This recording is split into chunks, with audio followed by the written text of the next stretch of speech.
Gumagawa po ako ng bangka. Sakyan ng alaga ko pag nilibing. Hindi.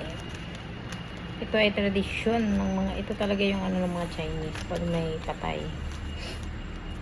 Yung aking alaga ay yumao na. Gawa ko nito. Magawa po kami nito. Ang dami ko nang nagawang ganito. Alam nyo po, yung isang pack na ganito, 3 days ko natapos. Grabe. Ako lang mag-isa. Pero marami po kaming gumagawa. Kaya lang, ayaw nila ng ganitong gawain kasi daw mahirap. Eh ako kasi mas gusto ko to. Mas ayaw ko naman yung ginagawa nila. Kasi yung kanila bulaklak. Sa akin naman ganito. Bulaklak ang ginagawa nila ganito. Yan, lotus. Ganun lang siya. Gawa tayong bangka. Sasakyan natin pa uwi. Ay, hindi pala ni Lolo. Ano ba yan? Okay, buhay pa tayo. Pag may patay, ito ginagawa nila. Ang dami ko ng puting buhok. Malapit na tayong maging ayaw talaga nila akong bitawang umuwi ng Pilipinas. So, gusto nila pag umuwi ako may kontrata ako. Magtrabaho sa kanila. Eh wala nga. Wala akong alaga. Bawal yun eh. Gusto nila mag-sign ako ng contract. Magpipirma ibang tao. Pero sa kanila pa rin ako magtatrabaho. Tagalinis ng bahay. Kasi yung amo ko, yung anak nila, palaging businessman kasi yun. Palagi nagpupunta ng Amerika, punta ng Germany, nagpupunta ng Paris, ng Palawan, ng Boracay, ng Korea. Businessman po yun, mayaman, anak ni Lolo. Kaya syempre tayo, nagdadalawang isip din na iiwanan sila kasi alam mo, nakakabawi lang kasi tayo sa kanila pag araw ng Chinese New Year. Malaki yung ating hongpao na nakukuha. So, yun ang iniisip ko, diba? Sayang. Pero sabi ko sa kanila, payagan muna nila akong umuwi dahil direct naman ang kuha sa akin. Pahinga ako ng 2 months to 3 months, saka ako babalik next year. Sabi nila, baka daw hindi ako bumalik. Diskumpiyado sila eh. Bahala kayo. Sabi ko, babalik nga ako.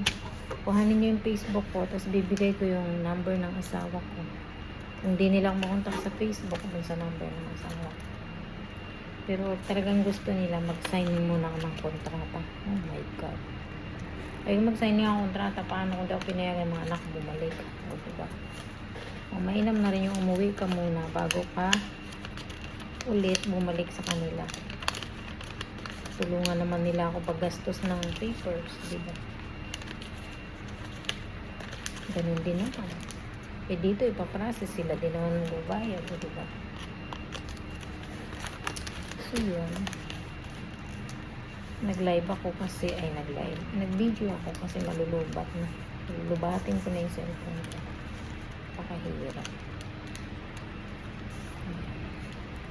Sabi ko sa kanila, uwi ako pagkaan ni Lolo. Pero sabi nila, bago ako umuwi, kasi before dito kay Lolo kasi sa asawa ni Ray Coco, ang inalagaan ko is yung nanay niya. Sa Miyawli, patay na rin yun. Magto 2 years na patay. So yun, lipat ako doon, ay magto 2 years na. Hindi ako lilipat, pupunta pala doon. Kasi gusto nila, buong kamag-anak doon, punta ako, tapos pagluluto ko daw sila. Namimiss na raw nila yung luto ko. So yung adobo lang naman, at pansit bihon ang gusto nila. Sige, pagbigyan ko. Basta may hongpao. Diba? Hirap pag nagkakaedad na. Tsaka naano ako sa mga anak ko kasi maliit ko pa sila iniwan. Ngayon dalagat binata na. Gusto ko naman kahit papaano konting bilang bago graduate yung anak ko kahit papaano masikaso ko, diba? So yun lang. Please subscribe my YouTube channel. Yan, pa-help na rin ang ating YouTube channel. Yet Gaa or Yet Collection. Search nyo po yan. Paki-subscribe, paki-share. Yan. Tapos i-hit nyo rin yung notification bell para updated po kayo sa aking mga video niya upload. Ganun din po dito sa aking Facebook. Yan. Please naman po, papalo. Maraming salamat. Bye-bye. Kasi ano na po, mag 12:15 kakain na ako. Ako lang po dito mag-isa. Ganun sila pag may patay. Parang wala silang patay kung saan sila nakakarating. Unang araw ng alaga ko, namasyal pa kami. Nag-road trip kami. May balya. Tapos kain sa restaurant. Hindi mo maano silang may patay. Hindi man sila umiiyak. Hindi sila nakitang umiiyak.